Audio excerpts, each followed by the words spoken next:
Tutors ভিডিওর পক্ষ থেকে সবাইকে স্বাগতম। টিউটরস ভিডিওর সকল লেকচার পেতে টিউটরস ভিডি ইউটিউব চ্যানেলটি সাবস্ক্রাইব করুন। আজ আমরা দেখব অনুশীলনী 7, যার নাম হচ্ছে সেট। তাহলে আমাদের জানতে হবে প্রথমেই সেট কি। সেট হচ্ছে বাস্তব জগতের সকল সুসংজ্ঞায়িত বস্তুর সমাবেশ। যেমন আমি যদি বলি তোমার বিদ্যালয়ের 8ম শ্রেণীর শিক্ষার্থীদের সেট, তাহলে এটাও কিন্তু একটা সেটের অন্তর্ভুক্ত। আর সেটকে কিভাবে প্রকাশ করা হয়? সেটকে প্রকাশ করা হয় সেকেন্ড ব্র্যাকেট দিয়ে, ঠিক আছে। যেমন আমি যদি বলি বাস্তব না স্বাভাবিক সংখ্যার সেট যদি বলি, তাহলে এটার নাম দিলাম n, তাহলে সেটাকে আমি লিখতে পারবো 1 2 3 4 ডট ডট ডট ডট, কারণ এটা অসীম পর্যন্ত বিস্তৃত এবং অবশ্যই সেটাকে আমার কিসের মধ্যে রাখতে হবে? সেকেন্ড ব্র্যাকেটের মধ্যে রাখতে হবে। তাহলে সেটকে প্রকাশের জন্য অবশ্যই আমাদের সেকেন্ড ব্র্যাকেট ইউজ করতে হবে। আচ্ছা, এখন সেট কয়ভাবে প্রকাশ করা যায়? সেট দুইভাবে প্রকাশ করা যায়। একটা হচ্ছে সেট গঠন পদ্ধতি আর একটা হচ্ছে তালিকা পদ্ধতি। প্রথমে আমরা তালিকা পদ্ধতি সম্পর্কে জানবো। তালিকা পদ্ধতি, আচ্ছা তালিকা পদ্ধতি কোনটা? তালিকা পদ্ধতি হচ্ছে সেটের মধ্যে সেটের যে সদস্যগুলো থাকবে। সেটের সদস্য কি? এই যে একটা সেট স্বাভাবিক সংখ্যার, এখানে যে প্রত্যেকটা উপাদান রয়েছে সবগুলোকে সেটের সদস্য বা এলিমেন্ট বলা হয়। এখন তালিকা পদ্ধতিতে সেটের সদস্যগুলোকে নির্দিষ্টভাবে দিয়ে দেওয়া হয়, ডিরেক্টলি দিয়ে দেওয়া হয়। যেমন এই যে এটা কিন্তু একটা তালিকা পদ্ধতিতে প্রকাশ। অথবা আমি যদি আরেকটা সেট এ নিই, যেটাতে আমি দিয়ে দিলাম 1 2 3 4, এখানে সেটের সদস্যগুলো আমাকে ডিরেক্টলি দিয়ে দেওয়া আছে। এভাবে ডিরেক্টলি যদি সেটের সদস্য দিয়ে দেওয়া থাকে, সেক্ষেত্রে এটা হচ্ছে সেটের তালিকা পদ্ধতি। আরেকটা পদ্ধতি আছে যেটা হচ্ছে গঠন পদ্ধতি। গঠন পদ্ধতিটা কিরকম? এখানে সেটের সদস্যগুলোকে ডিরেক্টলি দিয়ে দেয়া থাকে না, তবে সেটের সদস্যগুলো কি সেটা জানার জন্য একটা হিন্ট দেয়া থাকে। যেমন আমি যদি এখন বলি এই একটা সেট যার সদস্য x, x হচ্ছে একটি বিজোড় সংখ্যা, x হচ্ছে বিজোড় সংখ্যা এবং এই x এর মান 3 থেকে বড় বা 3 এর সমান এবং 7 পর্যন্ত, 7 এর সমান পর্যন্ত বিস্তৃত। তাহলে এই ক্ষেত্রে এভাবে যে আমি প্রকাশ করলাম, যে আমি বলে দিচ্ছি সেটের উপাদানগুলো কি হতে পারে, যে বিজোড় সংখ্যা হবে এবং 3 থেকে 7 এর মধ্যে থাকবে। আর এটা হচ্ছে সেট গঠন পদ্ধতি। এখন গঠন পদ্ধতি থেকে আমরা সরাসরি তালিকা পদ্ধতিতেও প্রকাশ করতে পারি সেটকে, আবার তালিকা পদ্ধতি থেকে সেটকে গঠন পদ্ধতিতেও প্রকাশ করতে পারি। যেমন এখানে যদি আমি এখন সেটের উপাদানগুলো লিখি, কি হবে? বিজোড় সংখ্যা। বিজোড় সংখ্যা হচ্ছে 1 3 5 7 9 এরকম। এখন আমাকে বলে দেওয়া হয়েছে 3 এর সমান বা 3 থেকে বড়, তাহলে হচ্ছে আমি 1 নিতে পারবো না, তাহলে আমার শুরুতে আসবে 3, এরপর 5, এরপর 7, এরপর 9 কিন্তু আসবে না, কারণ আমাকে বলে দেওয়া আছে x এর মান 7 এর ছোট বা 7 এর সমান। তাহলে এই তিনটা হবে আমার এ সেটের উপাদান। এই যে আমরা এখন 3 5 7 লিখলাম, এটা আবার কিসে চলে গেল? তালিকা পদ্ধতিতে চলে গেল।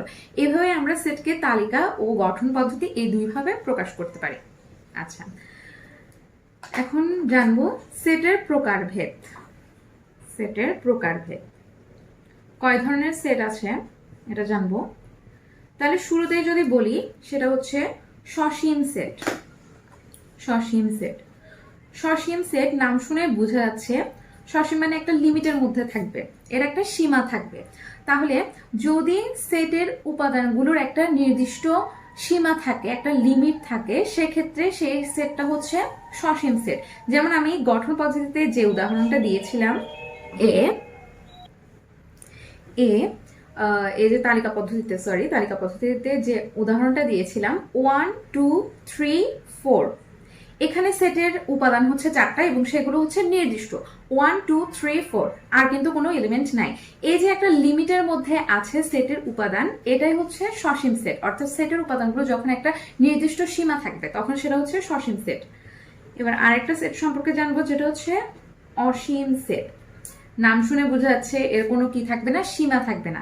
যেমন আমরা প্রথমেই যে উদাহরণটা দিয়েছিলাম, যে স্বাভাবিক সংখ্যার set n = 1 2 3 4 dot dot dot, এখানে ডট ডট ডট, অর্থাৎ এখানে কিন্তু সেটের উপাদানগুলো নির্দিষ্ট না, এখানে আরো কিছু উপাদান আছে এবং সেগুলো হচ্ছে অসীম পর্যন্ত, কোনো লিমিট নাই এক্ষেত্রে সেটের উপাদানের।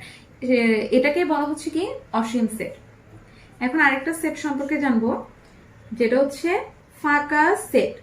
ফাঁকা সেট, এটাও নাম শুনে বোঝাচ্ছে ফাঁকা, এটা থাকবে ফাঁকা, অর্থাৎ এখানে সেটের কোনো উপাদানই থাকবে না।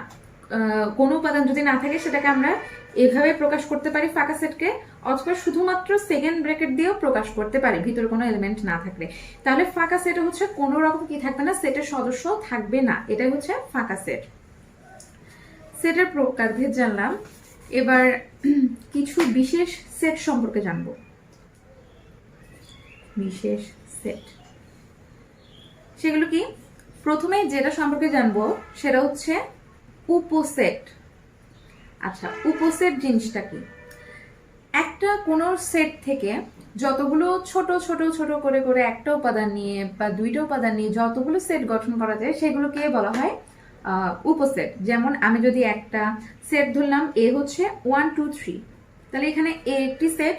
তাহলে আমি যদি এখন এর সেটগুলোর উপাদান একটা একটা নিয়ে সেট গঠন করি তাহলে হবে 1 2 3।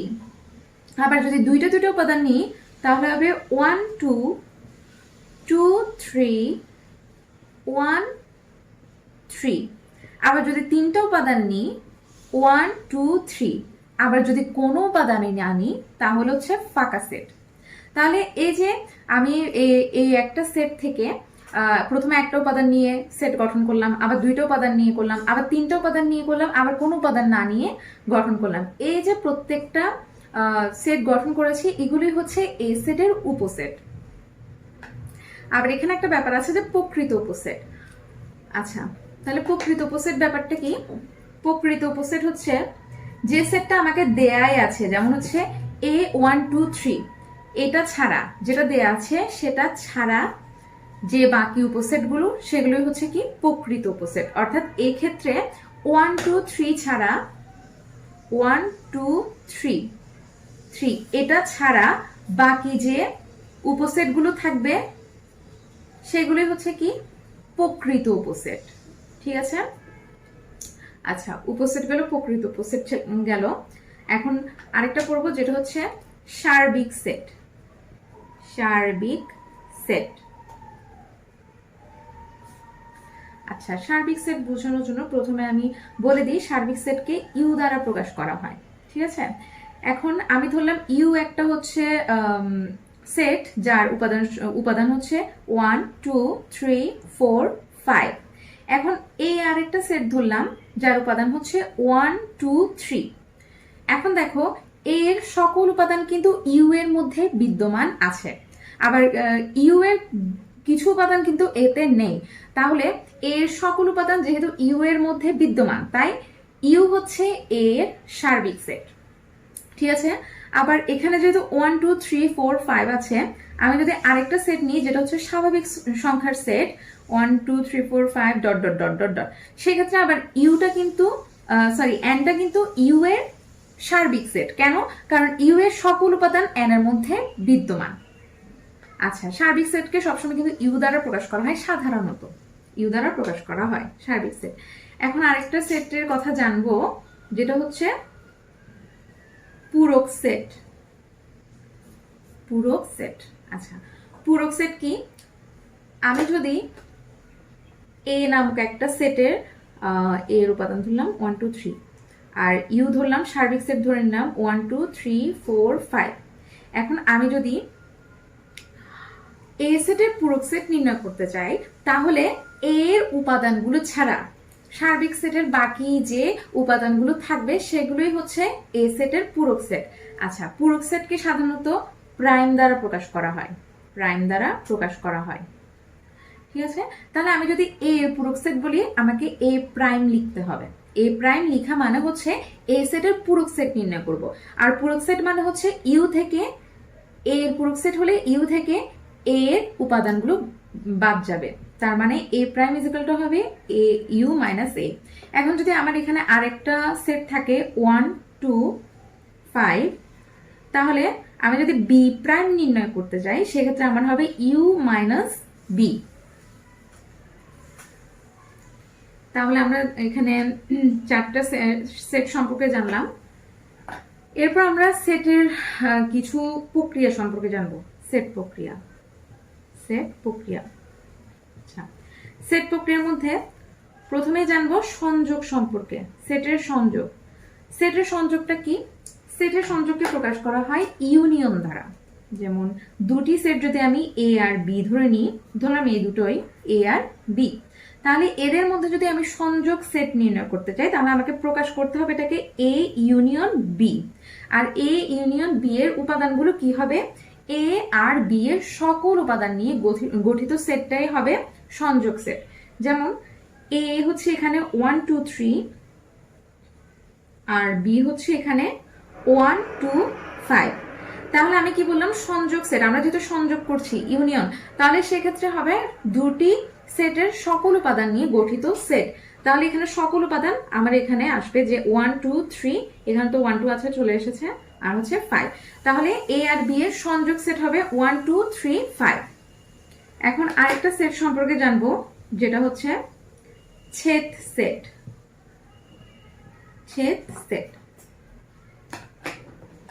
আচ্ছা, ছেদ সেটটা হচ্ছে দুটি সেটের মধ্যে যদি আমি ছেদ সেট নিতে যাই সেটাকে আমার প্রকাশ করতে হবে এ ইন্টারসেক্ট বি দিয়ে। এটাকে এ ছেদ বি বা এ ইন্টারসেক্ট বি পড়া হয়।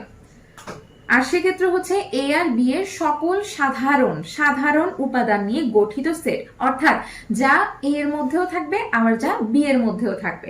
দুটার মধ্যে যদি কোনো কমন না থাকে তাহলে সেখানে সেটা ফাঁকা সেট হয়ে যাবে। যেমন এখানে যদি আমি নিই 1 2 3 ছিল এ এর উপাদান আর বি এর উপাদান ছিল 1 2 5। যেহেতু আমার থেকে কমনটা নিতে হবে, দুইটার মধ্যে বিদ্যমান এমন উপাদানগুলোই হচ্ছে ছেদ সেটের সদস্য হবে। তাহলে এখানে 1 2 আছে, এখানেও 1 2 আছে, তাহলে এক্ষেত্রে এ আর বি এর ছেদ সেট হবে 1 2। এখন আরেকটা সেট সম্পর্কে জানবো যেটা হচ্ছে নিশ্ছেদ সেট। আচ্ছা, নিশ্ছেদ সেটটা কি? যখন দুটি সেট ধরলাম এ বি, এই দুটার মধ্যে কোনো কমন উপাদান থাকবে না, কোনো সাধারণ উপাদান থাকবে না, সেক্ষেত্রে আমার সেটটা হবে ফাঁকা সেট। এ যখন হচ্ছে ছেদ সেট হচ্ছে ফাঁকা আসবে সেক্ষেত্রে এটাকে বলা হয় নিশ্ছেদ সেট।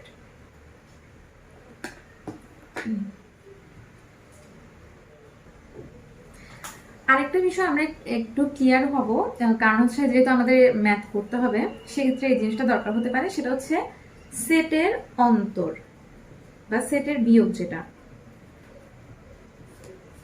বিশেষত পূরক সেট নির্ণয় করতে এটা আমাদের বেশি দরকার হয়। তো দুটো সেট ধরে নিলাম, একটা ধরলাম ইউ 1 2 3 4 5, আরেকটা ধরলাম সেট 1 2 3 এ। এখন আমি এ এর পূরক সেট নির্ণয় করব, তাহলে অবশ্যই আমি লিখবো এ প্রাইম, যেহেতু পূরক সেট একটু আগে পড়লাম। তাহলে A prime is equal two হচ্ছে ইউ মাইনাস এ। সার্বিক সেট থেকে এ সেট বিয়োগ যাবে, তাহলে 1 2 3 4 5 মাইনাস 1 2 3। তাহলে এক্ষেত্রে যেহেতু এটা থেকে এই উপাদানগুলো বিয়োগ চলে যাবে, তার মানে দুই ক্ষেত্রে যে উপাদানগুলো আছে সেগুলো ছাড়া বাকি যে উপাদানগুলো থাকবে, যেমন এখানে 1 2 3 আছে, এখানে 1 2 3, তাহলে এগুলো বিয়োগ চলে যাবে, বাকি থাকবে 4 আর 5। এখন আরেকটা জিনিস নিয়ে কনফিউশন ক্রিয়েট হতে পারে, যদি হচ্ছে এখানে থাকলো ইউ এটাই ধরলাম, আরেকটা সেট ধরলাম বি ইজ ইকুয়াল টু 1 2 6 1 2 6, তাহলে কি হবে? তাহলে এখন যদি আমি বি এর পূরক সেট নির্ণয় করতে চাই ইউ মাইনাস বি, ইউ হচ্ছে 1 2 3 4 5 মাইনাস 1 2 6। এখন দেখো এখানে 1 ছিল, এখানে 1 বিয়োগ চলে যাবে, 2 2 চলে যাবে, 3 এখানে নেই, তাহলে 3টা বাকি থাকবে, 4ও নেই, 4 বাকি থাকবে, 5ও নেই, 5ও বাকি থাকবে। এখন এখানে তো একটা এক্সট্রা করে 6 ছিল, 6টা কি বসবে? না, 6 বসবে না। যেহেতু আমি ইউ থেকে বি কে বিয়োগ দিচ্ছি, তার মানে ইউতে যে যে উপাদানগুলো আছে সেগুলো থেকে আমি বিতে যে যে উপাদানগুলো আছে সেগুলো বিয়োগ দিব, তাহলে এখানে কখনো বি এর উপাদানটা এখানে আসবে না। এখন আমরা একটু বইয়ের ম্যাথ দেখব কিছু। আচ্ছা, তার আগে আরেকটা জিনিস সম্পর্কে বলে দিই, সেটা হচ্ছে ভ্যানচিত্র। ভ্যানচিত্র ভ্যানচিত্র কি? ভ্যানচিত্র হচ্ছে সেটকে চিত্রের মাধ্যমে প্রকাশ করা, জ্যামিতিক চিত্রের মাধ্যমে আমরা যখন সেটকে প্রকাশ করব তখন সেটাকে বলা হয় ভ্যানচিত্র। যেমন আমি এই যে ইউ ধরলাম 1 2 3 4 5, আর এ ধরলাম 1 2 3, আর বি ধরলাম 1 2 6। তাহলে এটাকে আমি কিভাবে প্রকাশ করতে পারি? তাহলে যেহেতু দুটো এখানে হচ্ছে কি আছে, সেট আর একটা সার্বিক সেট, তাহলে সার্বিক সেটকে আমি একটা আয়তকার ধরলাম, এটা হচ্ছে পুরোটা সার্বিক সেট। আর এ বি দুটো সেট, তাহলে এটাকে আমি এ আর বি এই দুইটা সেট দিলাম। এদেরকে আমি ছেদ করালাম কেন? এদেরকে কেন ছেদ করালাম? আলাদা আলাদা তো করতে পারতাম, কেন ছেদ করেছি? কারণ হচ্ছে এতে যে উপাদানগুলো আছে বি এর মধ্যেও দুটো উপাদান কিন্তু একই আছে, যা হচ্ছে আমরা যদি ছেদ সেট নির্ণয় করতে যাই সেক্ষেত্রে আমরা কমন দুটো উপাদান পাবো। সেই কমন উপাদানগুলো যেহেতু দুইজনের মধ্যে আছে, তাই দুইজনের এটা হচ্ছে একটা কমন জায়গা যেখানে আমরা লিখবো 1 2, কারণ দুইজনের মধ্যে 1 2 এই দুইটা উপাদান বিদ্যমান। আর বাকি 3টা হচ্ছে বি এর মধ্যে নেই, তাই শুধু এ এর মধ্যে 3 লিখবো, 6টা এ এর মধ্যে নাই, তাই বি এর মধ্যে শুধু 6 লিখবো। আর এখানে 1 2 3 4 5, 4 5 ইউ এর মধ্যে আছে কিন্তু কিসের মধ্যে নেই? এ বা বি এর মধ্যে নেই, তাই এই দুটো উপাদান আমার বাইরে থাকবে। এ এর মধ্যে যেহেতু এ এর মধ্যে কোনো 4 5 নেই, বি এর মধ্যেও 4 5 নেই, কিন্তু ইউ মানে সার্বিক সেটের মধ্যে আমার 4 5 বিদ্যমান। এই কারণে এ আর বি এই দুইটা সেটের বাইরে আমরা 4 5 কে রাখলাম। এভাবেই হচ্ছে সেটকে আমরা ভ্যানচিত্রের মাধ্যমে প্রকাশ করতে পারি। তিনটা সেট হলে তিনটা বৃত্তকেও আমরা প্রকাশ করতে পারবো। আচ্ছা, ম্যাথ করতে করতে বুঝতে পারবো। আচ্ছা, প্রথমে আমরা বইয়ের 13 নম্বরের যে ক আছে সেটা দেখব।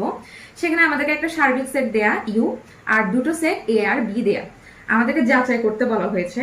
আচ্ছা, তাহলে আমরা দুইটারই মান বের করে দেখব যে একই আসে কিনা, সমান আসে কিনা। তাহলে প্রথমেই এ ইন্টারসেক্ট বি আমাকে বের করতে হবে। প্রথমে আমি লেফট হ্যান্ড সাইড নিয়ে কাজ শুরু করেছি, তাহলে এ ইন্টারসেক্ট বি বের করব। তাহলে এ এর উপাদান হচ্ছে 1 2 5, বি এর উপাদান হচ্ছে 2 4 7।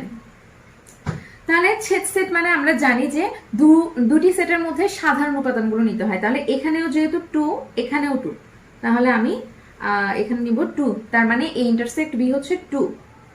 তারপর বললো এ ইন্টারসেক্ট বি হোল প্রাইম, তার মানে এ ইন্টারসেক্ট বি এর পূরক সেট, পুরোটার পূরক সেট, তাহলে হোল প্রাইম। এটা মানে হবে ইউ সার্বিক সেট থেকে এই পুরো সেট বিয়োগ।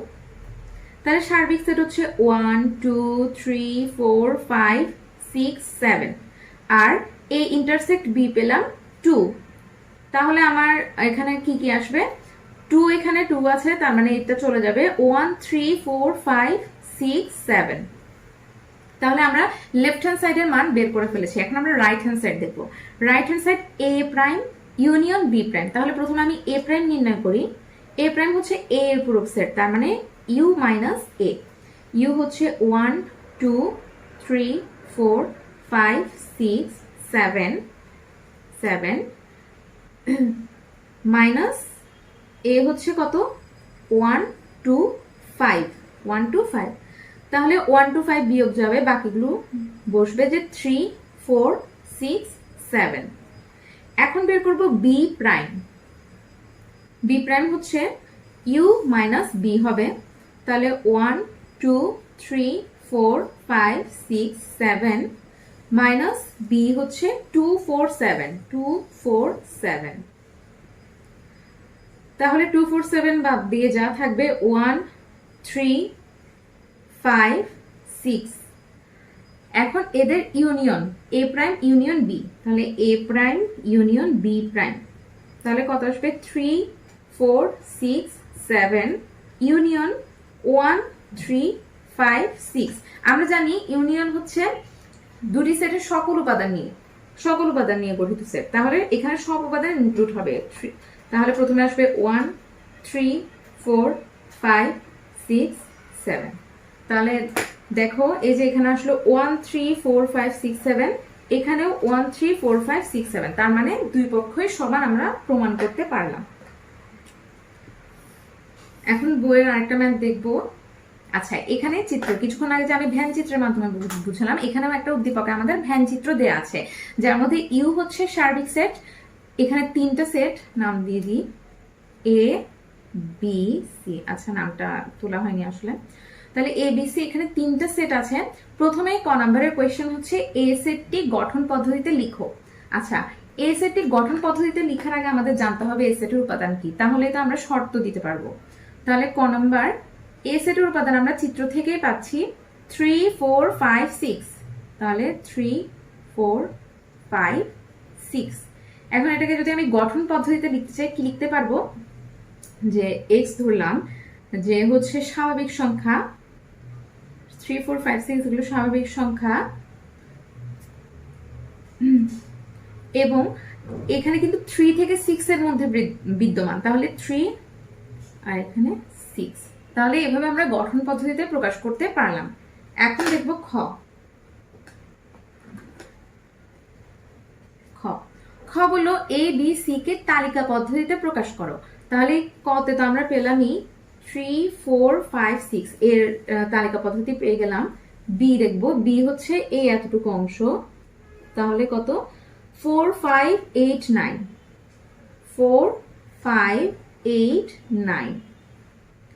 সি, সি হচ্ছে এই এতটুকু, তাহলে 5 6 7 8, 5 6 7 8। তাহলে তালিকা পদ্ধতিতে প্রকাশ করো। নেক্সট কোয়েশ্চেন ছিল এ ইন্টারসেক্ট সি। তাহলে এ ইন্টারসেক্ট সি নির্ণয় করি। আমরা জানি ইন্টারসেক্ট মানে হচ্ছে কি কমনটা নিতে হবে। তাহলে এ হচ্ছে 3 4 5 6, ইন্টারসেক্ট সি হচ্ছে 5 6 7 8। তাহলে এখানের মধ্যে কমন কি কি আছে, যে 5 এখানে আছে, এখানেও 5 আছে, এখানে 6, এখানেও 6। তাহলে আমার এই ইন্টারসেক্ট সি হবে 5 আর 6। আরেকটা নির্ণয় করতে বললো এ ইউনিয়ন বি।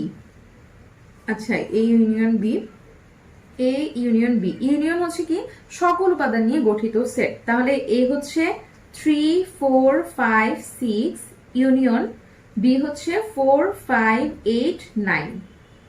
তাহলে সকল উপাদান যদি আমি নিই কি হবে 3 4 5 6 8 9। তাহলে এই যে চলে আসলো এ ইন্টারসেক্ট সি, এখানে চলে আসলো এ ইউনিয়ন বি। এখন গ নাম্বার, গ নাম্বারে বলা হয়েছে প্রমাণ করো যে ডান পাশে একটা রাশি বাম পাশে একটা রাশি, সরি ডান একটা রাশি ডান একটা রাশি, ওকে যাই হোক।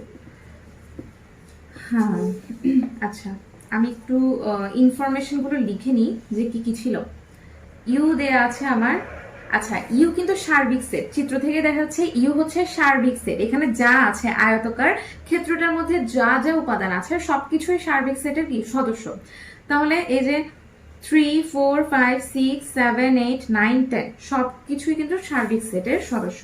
তাহলে you is equal to 3 4 5 6 7 8 9 10।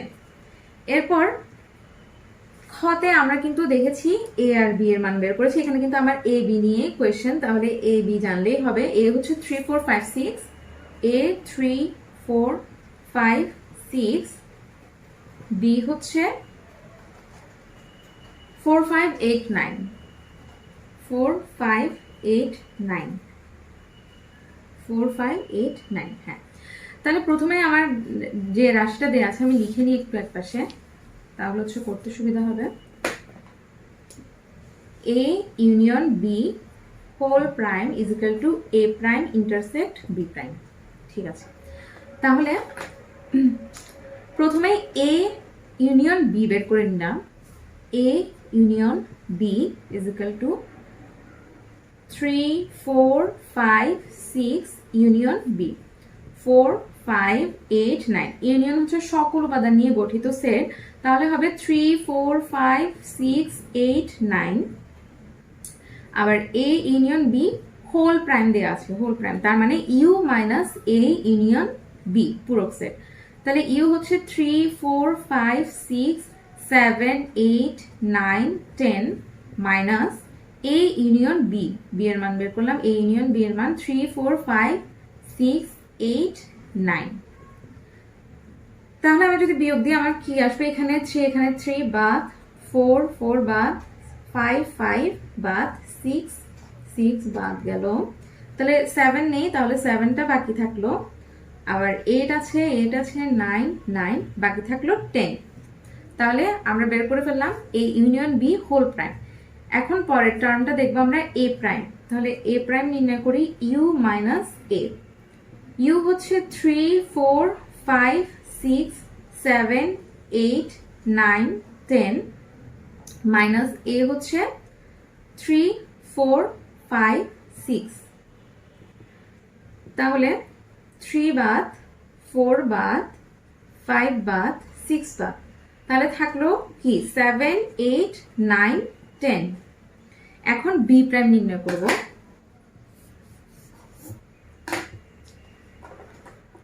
B prime হচ্ছে ইউ মাইনাস বি। ইউ হচ্ছে 3 4 5 6 7 8 9 10 মাইনাস বি হচ্ছে 4 5 8 9। তাহলে এখানে কিন্তু 3 নেই, তাহলে 3 বসবে, 4 বাদ 5 বাদ 6 বাকি, তারপর 7 ও 9 8 বাদ 9 বাদ বাকি থাকলো 10। এখন এ প্রাইম ইন্টারসেক্ট বি প্রাইম, তার মানে দুটি সেটের মধ্যে কি কমনটা নিতে হবে। 7 8 9 10 ইন্টারসেক্ট 3 6 7 10। তাহলে আমার কি কি কমন আছে? এখানে 7 আছে, এখানেও 7 আছে, আবার এখানে 10 আছে, এখানেও 10 আছে। তাহলে আমরা দেখলাম এ ইউনিয়ন বি প্রাইমের যে মানটা এ প্রাইম ইন্টারসেক্ট বি প্রাইমের মান একই, তাহলে সমান, এটা আমরা প্রমাণ করতে পেরেছি। এরপর নেক্সট ম্যাথটা দেখবো, যে 22 নাম্বার যে ম্যাথটা। আচ্ছা, কোন ছাত্রাবাসের 65% ছাত্র মাছ পছন্দ করে, 55% ছাত্র মাংস পছন্দ করে এবং 40% ছাত্র উভয়টি পছন্দ করে। সংক্ষিপ্ত বিবরণ সহ ভ্যান চিত্রে প্রকাশ করো। আচ্ছা, তাহলে ক নাম্বার সংক্ষিপ্ত চিত্র সহ ভ্যান চিত্র আঁকতে হবে। তাহলে এখানে আমার কয়টা সেট? একটা দেখা যাচ্ছে যে যারা হচ্ছে মাছ পছন্দ করে, আর একটা সেট যারা হচ্ছে মাংস পছন্দ করে, আর উভয়টি পছন্দ করে, তার মানে দুইটার ইন্টারসেক্টের একটা জায়গা এখানে থাকবে। তাহলে হচ্ছে এটা এ ধরলাম যারা হচ্ছে মাছ পছন্দ করে, আর এটা বি ধরলাম যারা হচ্ছে মাংস পছন্দ করে, আর পুরোটা হচ্ছে সার্বিক সেট ইউ। এখন যেহেতু আমাকে পার্সেন্টেজে বলা, তার মানে এখানে ইউ কিন্তু কত? 100। ইউ এর সদস্য সংখ্যা হচ্ছে, মানে উপাদান সংখ্যা হচ্ছে 100, কারণ 65% বলা, মানে 100 এর মধ্যে 65 জন ছাত্র হচ্ছে মাছ পছন্দ করে। তাহলে ইউ এর উপাদান সংখ্যা 100, মাছ পছন্দ করে 65 জন, তার মানে এ সম্পূর্ণ এ এর উপাদান সংখ্যা হচ্ছে 65। 55% হচ্ছে ছাত্র মাংস পছন্দ করে, তার মানে পুরো বি এর সদস্য সংখ্যা 55। এখন এদের মধ্যে একটা কমন জায়গা আছে, যে জায়গাটার সদস্য সংখ্যা হচ্ছে 40। আচ্ছা, তাহলে আমি এখানে বিবরণ দিতে হবে, আর এটা হচ্ছে চিত্র। খ নাম্বার দেখি এখন, যে উভয় খাদ্য পছন্দ করে না এমন ছাত্রের সংখ্যা। আচ্ছা, উভয় খাদ্য মানে মাছও পছন্দ করে না, মাংসও পছন্দ করে না এমন ছাত্রের সংখ্যা আমাদের বের করতে হবে। তাহলে আমরা কতে যে চিত্রটা গেছি ওটা থেকে দেখি যে আমার মোট সদস্য সংখ্যা কিন্তু 100। তার মধ্যে এ সেট হচ্ছে যারা হচ্ছে মাছ পছন্দ করে, বি সেট হচ্ছে যারা মাংস পছন্দ করে, আর উভয়টাই পছন্দ করে না এমন ছাত্র কিন্তু এই যে বাইরের, মানে যারা এ সেটের মধ্যেও নেই, বি সেটের মধ্যে নেই, তার মানে বাইরের সদস্য, এ আর বি সেটের বাইরের সদস্যরা হচ্ছে কি যারা হচ্ছে উভয়টাই পছন্দ করে না। তাহলে এটা কিভাবে বের করবো? আচ্ছা, যেহেতু সম্পূর্ণ এ সেটের মান হচ্ছে 65, তার মানে এর মধ্যে কিন্তু 40ও ইনক্লুডেড, মানে 40% যারা উভয়টি মাংস পছন্দ করে এমন ছাত্র কিন্তু এই মাছ পছন্দ করে এই 65 জনের মধ্যে বিদ্যমান। তাহলে আমরা এমন ছাত্রের সংখ্যা বের করব যারা শুধুমাত্র কি পছন্দ করে? মাছ পছন্দ করে। তাহলে শুধু মাছ পছন্দ করে, শুধু মাছ পছন্দ করে এমন ছাত্রের সংখ্যা আমরা নির্ণয় করব। এমন ছাত্র সংখ্যা, যেহেতু 65 জন হচ্ছে যে গিয়ে পুরো এর সদস্য, এবং তার মধ্যে কমন হচ্ছে মানে মাংস পছন্দ করে এমন পার্সন হচ্ছে 40 জন, তাহলে শুধু মাছ পছন্দ করবে এমন মানুষ আসবে 25 জন। একইভাবে আমরা বের করব শুধু মাংস পছন্দ করে, তাহলে শুধু মাংস পছন্দ করে এমন ছাত্র সংখ্যা। একইভাবে আমরা যদি একটু চিত্রের দিকে তাকাই দেখব মাংস যারা পছন্দ করে মোট 55 জন, এর মধ্যে এমন 40 জন আছে যারা কিন্তু মাছও পছন্দ করে। তাহলে শুধু মাংস পছন্দ করবে কারা? 55 মাইনাস 40, যারা মাছ পছন্দ করে কমন জায়গায় আছে তারা বাদ। তাহলে আসলো কত? 15। তাহলে 15 জন শুধু মাংস পছন্দ করে। তাহলে 25 জন মাছ পছন্দ করবে শুধু, 15 জন শুধুমাত্র মাংস পছন্দ করে, আর 40 জন আছে যারা উভয়টাই পছন্দ করে। তাহলে 100 জনের মধ্যে এই 3টা জায়গা বাদ দিয়ে বাকি যে পোর্শনটা থাকতেছে সেটা হচ্ছে কি উভয়টি পছন্দ করে না এমন। তাহলে উভয়টি মাছ মাংস এবং উভয়টি পছন্দ করে এমন ছাত্র সংখ্যা কত হবে? এমন ছাত্র সংখ্যা আমরা যদি নির্ণয় করি তাহলে আমরা পাবো যে মাছ পছন্দ করে 25 জন, মাংস পছন্দ করে 15 জন, আর উভয়টাই পছন্দ করে কত? 40 জন। তাহলে আমার আসবে কত? 80 জন হচ্ছে কোনো না কোনোটা পছন্দ করে এমন। এখন আমি বের করব উভয় খাদ্য পছন্দ করে না। তাহলে উভয় খাদ্য পছন্দ করে না এমন ছাত্র সংখ্যা। তাহলে মোট ছাত্র যদি 100 হয় আর 80 জন কোনো না কোনোটা পছন্দ করে, তাহলে বাকি যারা থাকবে তার মানে 20 জন, এই 20 জন হচ্ছে কোনোটাই পছন্দ করে না। তাহলে আমার বের হয়ে গেল। এখন আমি লেখার জন্য 20% লিখবো, ঠিক আছে? 20%, যেহেতু আমার সবকিছু এখানে কি পার্সেন্টে দেয়া এবং আমি 100 দিয়ে সব হিসাব করে বের করলাম। তাহলে 20% ছাত্র হচ্ছে উভয় খাদ্য পছন্দ করে না। এবার গ নাম্বার কি বললো? যারা শুধু একটি খাদ্য পছন্দ করে তাদের গুণনীয়কের সেটের ছেদ সেট। আচ্ছা, যারা শুধু একটি খাদ্য পছন্দ করে, তাহলে আমরা খতে কিন্তু বের করে নিয়েছিলাম শুধু একটি খাদ্য, শুধু মাছ পছন্দ করে 25, শুধু মাংস পছন্দ করে 15। তার মানে এখানে একটি খাদ্য পছন্দ করে এমন সংখ্যা হচ্ছে 25 আর 15। তাহলে এদের গুণনীয়ক আমার বের করতে হবে। তাহলে গ নাম্বার আমরা একটু লিখে নিতে পারি যে খ হতে প্রাপ্ত শুধু মাছ পছন্দ করে কতজন? 25 জন ছিল, আর শুধু মাংস পছন্দ করে এমন ছিল 15 জন। এখন এদের গুণনীয়ক নির্ণয় করতে হবে, গুণনীয়কের ছেদ সেট বের করতে হবে। তাহলে 25-এর গুণনীয়ক আমরা একটু নির্ণয় করি। 25-এর গুণনীয়ক যদি বের করি তাহলে 1 × 25, 5 × 5, ঠিক আছে? তাহলে আমি যদি 25-এর গুণনীয়কের সেটকে এ ধরে নিই তাহলে এর সদস্য সংখ্যা হবে 1, 5, 25। এখন আবার বের করি 15-এর গুণনীয়ক। 15 = 1 × 15, 3 × 5। তাহলে আমি যদি সেটটাকে বি ধরে নিই তাহলে হবে 1, 3, 5, 15। এখন এদের ছেদ সেট আমার নির্ণয় করতে হবে। তাহলে এ ইন্টারসেক্ট বি বা এ ছেদ বি কি হবে? 1, 5, 25 ইন্টারসেক্ট 1, 3, 5, 15। ছেদ মানে হচ্ছে যারা হচ্ছে কমন থাকবে। তাহলে এখানের মধ্যে কমন কি? 5 আর 1। তাহলে 1 আর 5, এটা হচ্ছে আমার উত্তর। তাহলে আমরা আশা করি বুঝতে পেরেছি সেটের ম্যাথগুলো কিভাবে করতে হয়, সেট কি আর ভ্যান চিত্র কি, বিভিন্ন সেট সম্পর্কেও জেনেছি। আজ এই পর্যন্তই, ধন্যবাদ।